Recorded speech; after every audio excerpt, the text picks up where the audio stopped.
What's up guys, Jana here, and I'm back with another tiny house story for you this week. Are you ready? This week I'm sharing the story of how one family downsized and cut their monthly expenses into 20% of what they were paying in a normal sized home. Wouldn't we all like to do that? So keep watching to hear the story of this family, their awesome tiny house, and how living alternatively has changed their lives. Make this house our tiny home.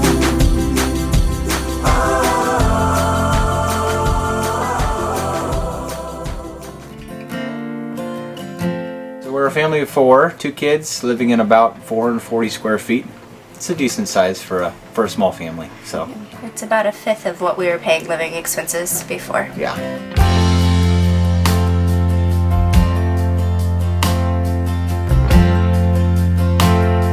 I fell in love with the idea of living more sustainably. We want to be better stewards of what we have and kind of not get sucked into the materialism aspect of the world. Have more time for family, for our faith, for neighbors, for ministry, all that stuff.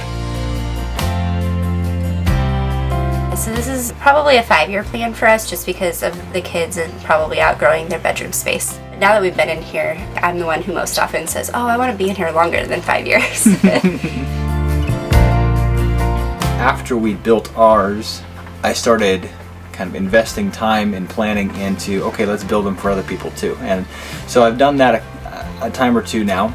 I really enjoy it, kind of helping people figure out what is right for them, what's enough for them, what's their ideal space, and just kind of helping them live their dream life but in a smaller space. Let's show you around, huh? I had to have the double basin sink. We'd like to get one of those tops people can put on the sink to have a little bit more counter space eventually. Little tiny dishwasher that my wife found on Facebook. It's 6 place settings, so we run it once a day. And right next to that we got our propane stove, 3 burners and a little oven underneath. It's supposedly like an RV or a boat stove, so it's smaller, but My 9 by 13 fits in there, but and a pizza pan fits in there. and we're able to cook, full meals on it all the time. And 3 burners is all I need. I'm not a great cook. I don't enjoy cooking a lot, so I just kind of do the basics, and that's all I need for that. Things like this, Brandon built specifically because this is where we wanted the spices. This is how we wanted them. And then he also made cans because I need a fair bit of pantry space for cans. So he did that for me, and it's perfect. It's just right here. The can opener is right above it. Just little tiny details like that are what I love about it because it's exactly what we wanted. So this is a 3/4 size fridge. It's apartment size, so it's a little smaller than what we're used to. And we go grocery shopping more often because of that, but it's working. It's working better than I thought it would.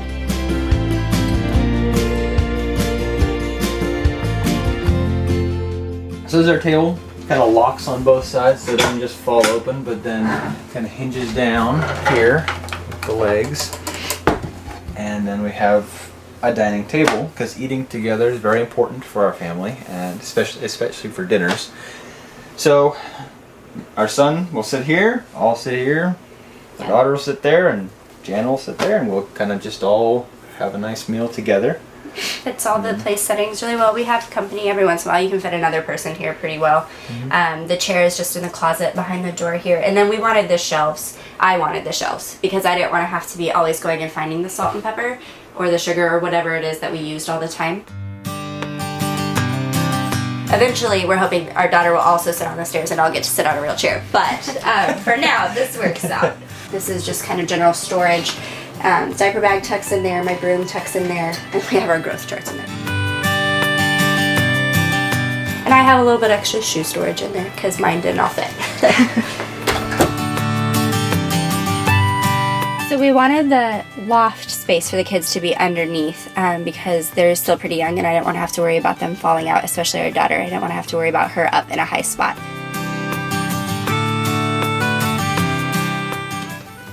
So there are 8 of these, and they each have 4. And Malachi can get his up and down all by himself, so he loves that.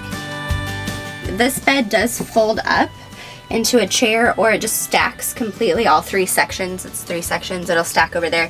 And then we got this for Allie's bed because she still needs to be in a crib. She's not old enough to stay in the bed by herself. And we really liked it because it had this side, so I don't have to worry about lifting her over in the ceiling and all of that. She just crawls in and out on her own and she loves it. Everybody that walks in here says, wow, that's a big bathroom for a tiny house. Well, we have 4 people. And 3 of them, at least, are usually in the bathroom at one time in the morning. So, need a little bit bigger of a space. And we also wanted to fit our laundry center in here. Yes, this unit does both for tiny housers. That's not new. That's pretty standard, I guess. So yeah, I got our Nature's Head toilet, which is working out great for us. Our son, he's 5. He uses it like a charm, and yeah, I could tell you stories, but I won't. But yeah, he uses it great. I don't like claustrophobic showers, and so I bent a PVC pipe with heat and a rope, and that was fun, but it also adds quite a bit of space to our already rather big shower. We found for 16 bucks a lighting LED thing, really cheap version for the shower, but it's so dark in there, so we like, you know, you can turn on different colors, and you could even make everything, you know, change colors. So as we go up into the living room, we wanted a decent standing size, at least for us. We have lots of tall friends that they have to do this all the time, but works for us. And this is our house, right? So we got a nice big size couch that that I built. We have a couple large scale drawers, some for toys in here, and then we've got the diaper center right here from now until she's out of that, and I hope that day is soon, but we'll see. And then under here, built this space for ottomans that pull out, and this one stores the cushion that goes on top, actually. We like having guests, even though guests in a tiny house is more difficult than a normal house. So if they need to stay over for any reason, we have a bed. And then in the corner here is just all of our Christmas decorations. Originally, I really wanted to put our games in here, but somebody else we know that lives in a tiny house said, if you can't get to it, you'll never use it. So she suggested we put something we never have to get to in there.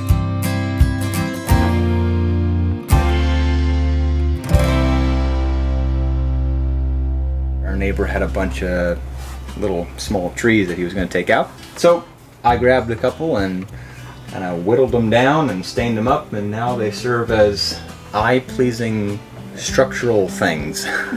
Mostly just eye-pleasing things, but they do help keep the ridge beam up a little bit, just because it's such a long house. And maybe, you know, coat hooks. This is our loft. He made it quite long, and so we have room for a closet. His hang-up clothes go over here, and then it's big enough for a queen-size bed, which he did sink into the floor a couple inches. This is a purple mattress, so it's a little bit taller, so plenty of headroom. And when our daughter is taking a nap, our son actually uses this as his playroom, so he doesn't have to worry about his feet or toys making noise on the floor above her head. Brandon made these runners, which are kind of like our nightstands, so they open up and there's a lot of space in there. I don't like to get changed up here. That's probably the only thing, so I will take all my stuff downstairs, but other than that, there's enough room. We don't really feel like it's cramped. With a tiny house and a family, we knew we wanted outdoor living space of some kind. So our solution for now is this 8-ish by 12-ish deck. Just kind of somewhere for the kiddos to go if they're starting to get a little stir crazy inside. It's nice to hear the rain, especially with the loft when you're sleeping or whatnot. You know, in a traditional house, you can't hear it as well, just because of attic space and such. But we like the rain, so hearing it pitter patter on the roof is nice.